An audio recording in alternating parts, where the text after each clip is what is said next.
স্পেনের বার্সেলোনায় অনুষ্ঠিত হয়েছে অ্যাসোসিয়েশন কুলতুরাল দে বাংলাদেশ অ্যান্ড কাতালুনিয়ার নতুন কমিটির অভিষেক ও নবনির্বাচিত সভাপতির নিজ অর্থায়নে 1,20,000 ইউরো দিয়ে ভবন ক্রয় করে নতুন কার্যালয়ের উদ্বোধনী অনুষ্ঠান। বিস্তারিত থাকছে স্পেন প্রতিনিধি আফাস জনিকে সাথে নিয়ে নূরে আলম রব্বানির রিপোর্টে। স্পেনের বার্সেলোনা একটি পর্যটন নগরী। প্রতিদিন পৃথিবীর বিভিন্ন দেশের পর্যটকেরা এখানে আসেন সৌন্দর্য উপভোগ করতে।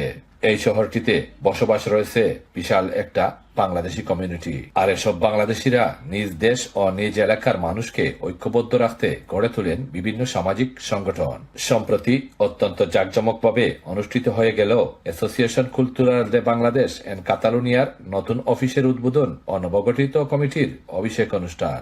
সংগঠনের সদ্য সাবেক সভাপতি ও নবগঠিত কমিটির উপদেষ্টা সুরুজ্জামান মান্নান, নবগঠিত কমিটির সভাপতি হিসাবে বিশিষ্ট ব্যবসায়ী করিম আলীকে সভাপতি, সাইফুল ইসলামকে সাধারণ সম্পাদক ও রেদওয়ান আহমেদ সাংগঠনিক সম্পাদক সহ 95 বিশিষ্ট কমিটিকে পরিচিত করে দেন উপস্থিত সকলের সামনে।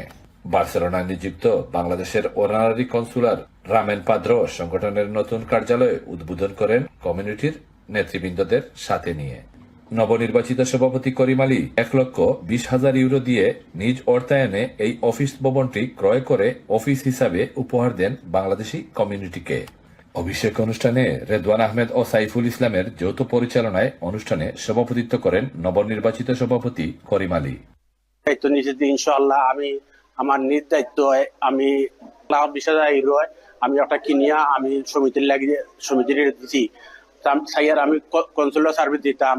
তারপরে বাংলাদেশের যারা দেশ সমস্যা আছে নতুন মানুষ আসিয়া তারারে পাদ্রন দেওয়ার লাগিয়ে আমি ব্যবস্থা করতেছি। আমরা চেষ্টা করতেছি সামনে যদি আমরা কনসুলার সার্ভিসটা যদি এখানে আনতে পারি তাতে আমাদের অনেক উপকার হবে। এখন আজকে আমাদের স্থায়ীভাবে একটা লোকাল আমরা একটা অফিস পাইলাম, এই জন্য সভাপতি জনাব করিম আলী সাহেবকে অনেক অনেক ধন্যবাদ। আমরা ইনশাআল্লাহ এই সেশনের মাধ্যমে বার্সেলোনায় যে সকল বাঙালি কমিউনিটি রয়েছে প্রত্যেক কমিউনিটিকে সার্বিক সহযোগিতা করব। নতুন অফিস ও নতুন কমিটি প্রকাশ পাওয়ায় কমিউনিটির লোকজন অত্যন্ত খুশি।